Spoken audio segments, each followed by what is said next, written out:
Сокот на нелегалното прислушување е екс-премиерот Никола Груевски заради неговата патолошка желба да остане на власт, тврди бившиот разузнавач, а сега советник во владата Зоран Берушевски, кој денеска сведочеше во предметот Таргет тврдина.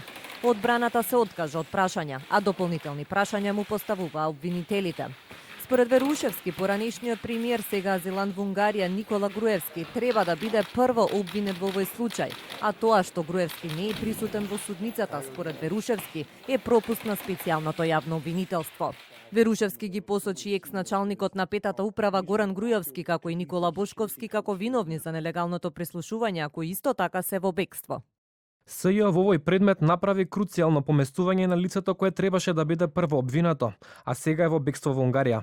Тука се кријат одговорите на многу прашања што сакате или не сакате да ги поставите. Тие лица кои не се присутни во судницата и кои имаат огромен мотив за тоа да не бидат тука, по моје длабоко убедување се фокусот на креацијата на оваа документација.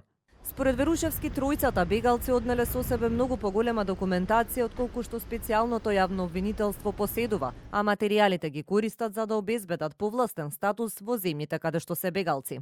Тие комуницираат со други држави и други служби. Тоа што поседува СЈ е минорно во споредба со тоа што тројцата бегалци поседуваат. Тоа им обезбедува не само заштита, туку и премолчен пристап за сите државни иницијативи тие да се вратат во земјава. Само еден Господ знае што поседуваат. По завршувањето на рочиштето, Верушевски не сакаше да даде изјава на медиумите, а рече дека доколку има потреба ќе свика пресконференција за да објасни се. Дали си правиме пресконференција и објасниме сите поединости. До овој момент дадов исказ пред судот. Исходот од предметот Таргет тврдина треба да покаже кој нелегално прислушувал над 20.000 граѓани преку 3 системи за следење на комуникации во УБК. Следното рочиште е закажено за 24 октомври, а како сведок треба да се појави премиерот Зоран Заев.